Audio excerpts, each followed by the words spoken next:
Hello video station, আসসালামু আলাইকুম। আজকে এই মুহূর্তে আপনাদের সামনে Xiaomiর একটি হট ডিভাইস নিয়ে চলে আসলাম।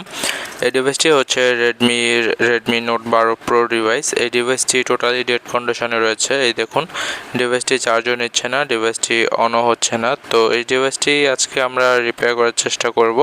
আর এই ডিভাইসটি আমরা কিভাবে রিপেয়ার করি সেই বিষয়টি আপনাদের সাথে শেয়ার করব। তো এই একটি ডিভাইস ডেড হওয়ার পিছনে অনেক রিজন থাকে।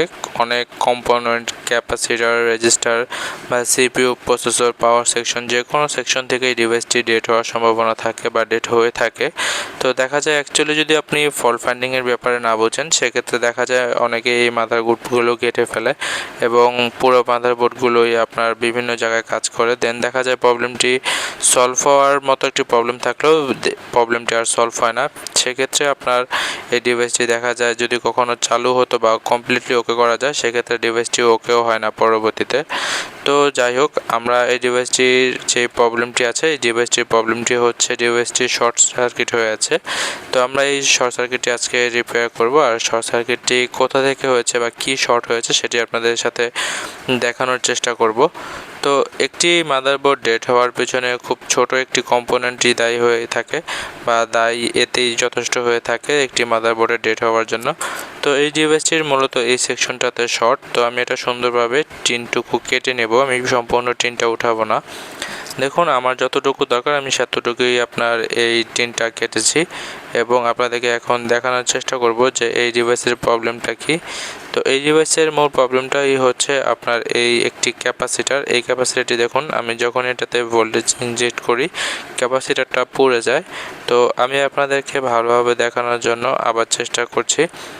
তো এই ক্যাপাসিটারটি খেয়াল করবেন, যখনই আমি ভোল্টেজ ইনজেক্ট করি তখনই এই ক্যাপাসিটারটা পুড়ে যায়। এই দেখুন, ক্যাপাসিটারটি পুড়ে সাদা হয়ে যাচ্ছে। তো এই ক্যাপাসিটারটাই হচ্ছে মূল এই ডিভাইসের ডেড হওয়ার পিছনে দায়ী।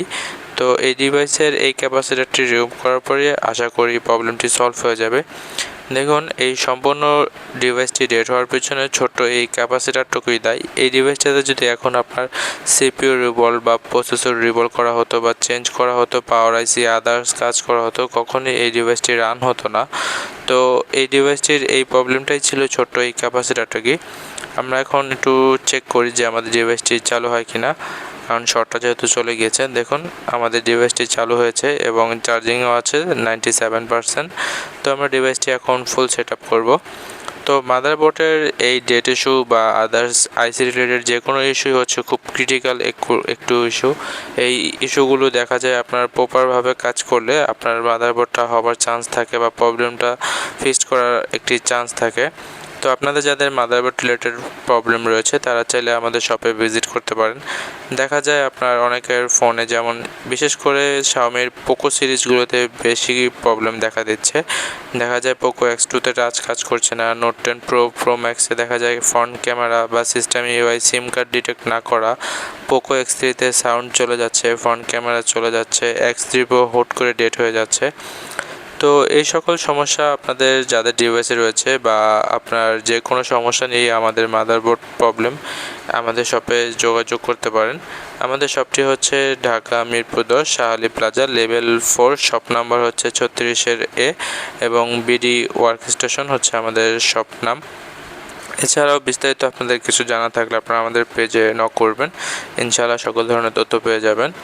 তো আলহামদুলিল্লাহ, আমাদের ডিভাইসটি পুরোপুরি সেট করা কমপ্লিট। দেখুন, আমাদের ডিভাইসটি চালু হয়ে গেল। তো আলহামদুলিল্লাহ, আমাদের ডিভাইসটি কমপ্লিট চালু হয়ে গিয়েছে। তো আমাদের কাজটি আপনাদের ভালো লাগলে ভিডিওটি অবশ্যই শেয়ার করে দেবেন, যাতে করে কারো ডিভাইসের প্রবলেম হলে যেন আমাদের সাথে যোগাযোগ করতে পারে এবং অ্যাকচুয়াল ভালো একটা সলিউশন পেতে পারে। তো আজকের মতো এখানে, সবাই সুস্থ থাকবেন, ভালো থাকবেন, আল্লাহ হাফেজ।